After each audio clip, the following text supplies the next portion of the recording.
Somewhere tonight, a person will wake up and be unable to move. They will be lying on their back. Their eyes will open. Their mind will be perfectly, terribly awake, and their body will not answer. Then they will feel a weight settle onto their chest. Something is in the room.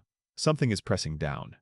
They will try to scream, and no sound will come, and in the corner of their vision they will see a shape, hunched and watching, and they will know with absolute certainty that it wants them.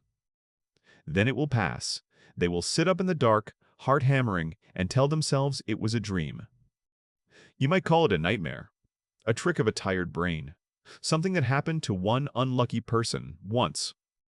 But the real answer is far stranger. That exact experience, that precise creature, has been described by people who never met, never spoke, and lived thousands of miles and thousands of years apart. The same weight, the same paralysis, the same figure in the corner. And the reason has been sitting inside your skull the entire time. Let me take you around the world. In Newfoundland, they call her the old hag. She climbs onto the sleeper's chest and holds them down, and the word for the experience is being hagged. In Japan, it is kanashibari, which translates roughly as bound in metal. A person wakes, cannot move, and senses a presence beside the bed. In Turkey, the karabasan, a dark presence that sits on the chest and steals the breath.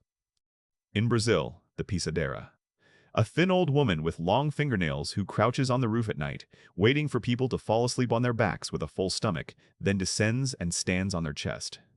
Among the Hmong, it is the dab-desog, a spirit that presses down on the sleeping.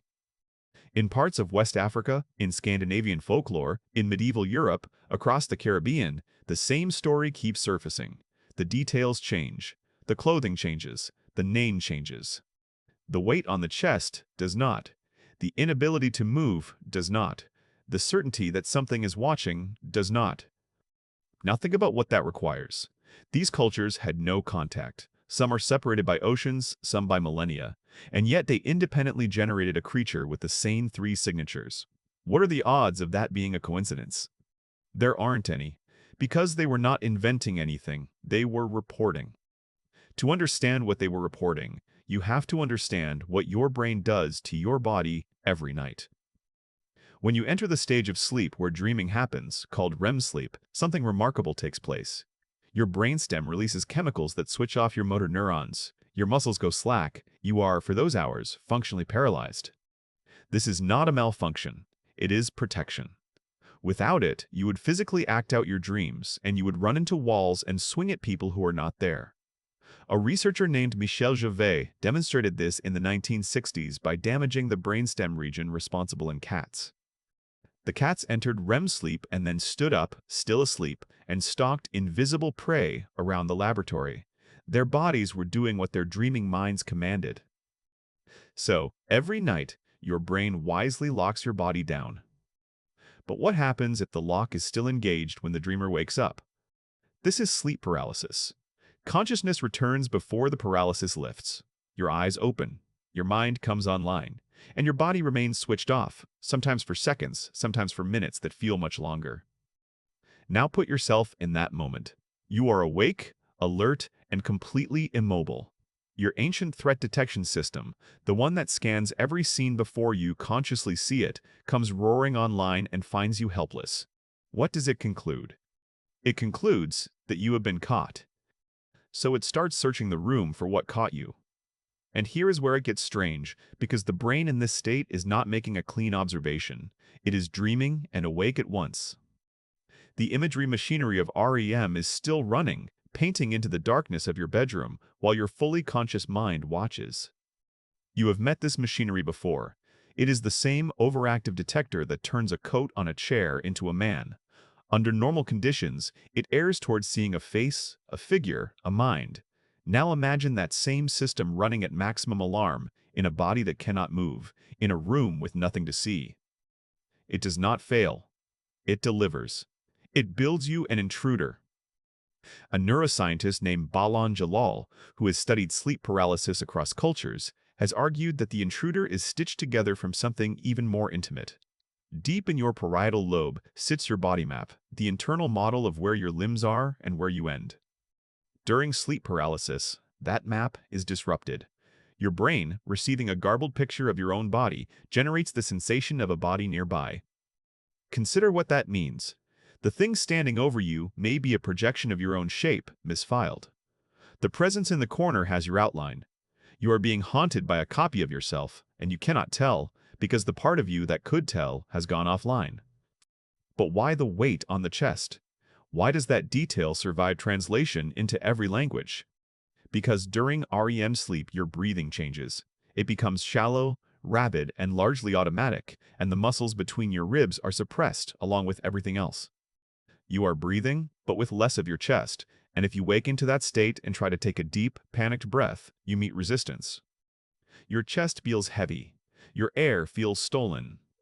And your terrified, threat-hunting brain does what brains have always done with an unexplained sensation. It looks for an agent. Something must be pressing. Something must be sitting there. An anthropologist named David Hufford spent years studying this, particularly among people in Newfoundland who had never heard of sleep paralysis. He found something that unsettled the assumptions of his field. These people were not describing folklore they had learned. They were describing an experience they had lived in remarkable and specific detail, often before they ever heard the local name for it. The belief did not create the experience. The experience created the belief. Turn that sentence over for a moment. It suggests that some of humanity's oldest supernatural stories are not fantasies at all. They are eyewitness accounts of something real, filtered through the only explanatory language available at the time. The medieval European sleeper, waking pinned and breathless with a presence at the foot of the bed, did not have a word for REM atonia. He had a word for demon. So a demon is what he reported, and a demon is what he wrote down, and a demon is what his grandchildren feared. He was not lying. He was not superstitious in the way you might assume. He was doing exactly what you would do. He was describing what happened using the concepts he had. And this pattern reaches further than the bedroom. Consider how many cultures independently describe a monstrous serpent, a great predatory cat, a bird of prey with terrible talons. Some researchers have argued that these figures cluster around the three predator classes that hunted primates for millions of years: snakes, big cats, raptors. Your ancestors did not imagine those threats. They inherited a nervous system tuned to them, and when they built monsters, they built out of the parts they were given.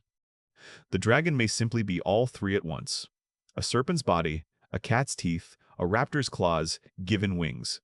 Not a creature from nowhere. A creature assembled from everything that ever ate your family.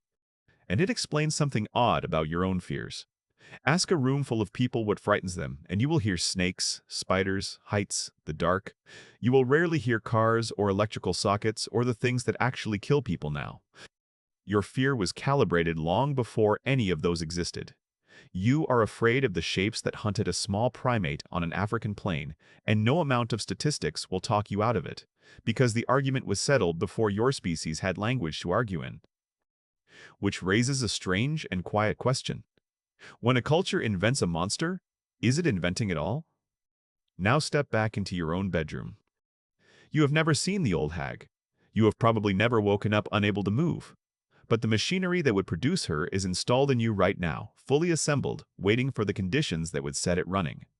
Sleep deprivation, irregular hours, stress, sleeping on your back. That figure in the corner is not a story someone told you. It is a shape your own brain knows how to draw, and it has known how since long before anyone thought to name it. And notice what the machinery chooses to build. Not a rock, not a falling tree, not an abstract sense of doom. A presence, a watcher, something with intentions, something aware of you, something that wants. Because for 100,000 years, the most dangerous thing that could catch you while you slept was never a thing at all. It was someone, something with a mind, deciding what to do with you. There is something almost tender buried in this, if you look at it directly. The creature that terrifies you is not an enemy. It is a guard, waking with a start, in a house that is no longer under siege. It has stood over your ancestors for 100,000 nights, and it has never once been thanked. It does not know the war is over. Nobody has told it, and nobody can. So the monster in the corner is not a failure of your reason. It is the shape of your inheritance. Every culture invented the same monster because every culture was handed the same brain, the same body, and the same terrible night. They were not imagining. They were remembering in the only way a species can remember, through the architecture of the thing doing the remembering. The folklore was never the fiction. The folklore was the field notes. Somewhere tonight, a person will wake up and be unable to move. And a creature older than every language on earth will lean over them, and it will not be a stranger at all. It will be them, meeting the oldest part of themselves, in the dark, wearing the only face it has ever known how to wear.